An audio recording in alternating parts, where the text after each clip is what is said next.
Bien sûr, c'est une technologie qui peut apporter de l'inquiétude. C'est une technologie récente, qui est une technologie nouvelle. ChatGPT, il faut le rappeler, c'est novembre 2022. Donc c'est vraiment quelque chose qui vient d'arriver dans l'entreprise. Il faut d'abord pouvoir regarder à quoi ça sert, donc définir des cas d'utilisation. C'est ce qu'on essaie de faire à la CFE-CGC. On regarde un petit peu la technologie, donc on a pris un peu de hauteur. On a fait un projet qui s'appelle Sequoia Deal, servir la confiance dans l'intelligence artificielle par le dialogue. Donc c'était important déjà qu'on y réfléchisse et qu'on en fasse surtout un champ syndical. Sequoia Deal, c'est un projet européen qui nous a permis de réfléchir en termes de compétences. Qu'est-ce qu'il faut justement, quelles sont les compétences de demain à acquérir pour utiliser ce type d'outils comme ChatGPT, c'est-à-dire voilà, une IA générative qui arrive dans l'entreprise, qu'est-ce qu'on en fait, pourquoi faire et surtout au service des salariés. C'est le but un peu de tout ça. Alors c'est la grande question, est-ce qu'on cherche à faire de l'emploi ce qu'on appelle augmenté ou l'emploi diminué? C'est-à-dire que nous on tire plutôt vers l'emploi augmenté, c'est-à-dire l'idée de copilotage est vraiment une idée intéressante je trouve avec l'IA générative qui permet justement sur des tâches répétitives ou des choses comme ça sur lesquelles on peut avoir vraiment de la valeur ajoutée, sur lesquelles on essaie de travailler pour voir comment l'outil peut tirer les métiers vers le haut. Donc je pense que c'est important déjà de regarder les bienfaits de la technologie et comment après on le ramène sur un champ syndical pour pouvoir, en termes de dialogue social, en faire un outil aussi de dialogue social pour pouvoir l'étudier au sein de l'entreprise.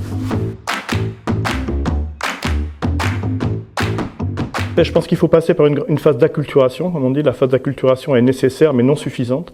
Et c'est pour ça qu'à la CFE-CGC, on pousse à la fois pour former les élus. Je pense que c'est une partie importante. C'est une responsabilité de l'employeur aussi de former les élus et former les salariés au sens large. Je pense que ça, c'est important.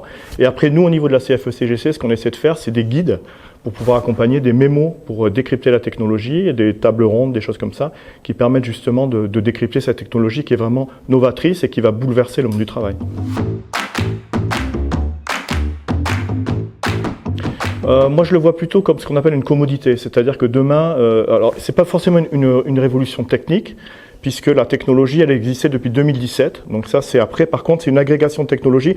Par contre, sur les cas d'usage, c'est quand même incroyable. Il faut se rappeler qu'à l'arrivée de ChatGPT, le côté viral de la technologie, en 5 jours, il y avait 1 million d'utilisateurs. Donc il y a un vrai besoin, enfin on voit bien en tout cas que c'est une technologie qui nous questionne, même au niveau social, etc., au niveau citoyen. Donc après, voilà, il faut le ramener au niveau de l'entreprise, il faut pouvoir y réfléchir, il faut former les salariés, par exemple, au prompt engineering. Tout simplement, comment je questionne l'outil, comment je suis performant, comment j'ai la meilleure réponse possible, il faut vraiment avoir ce travail. Et ça, c'est fait par de la formation. Donc, acculturation, puis formation, je pense que c'est important.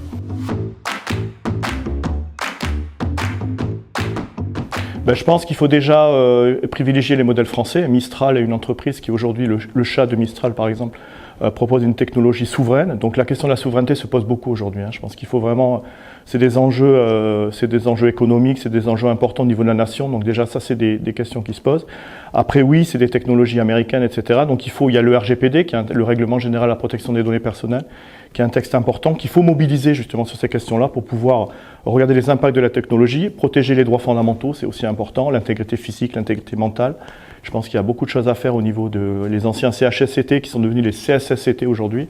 Donc il faut vraiment accompagner. L'idée, c'est vraiment d'accompagner ces technologies pour le bien-être des salariés et pour l'emploi en général.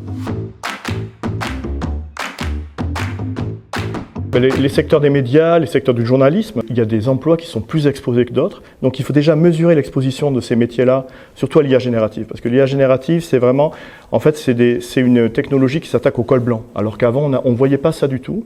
Et aujourd'hui, c'est une nouvelle forme, finalement, de contraintes qu'il faut prendre en compte. Donc il faut définir un niveau d'exposition par métier.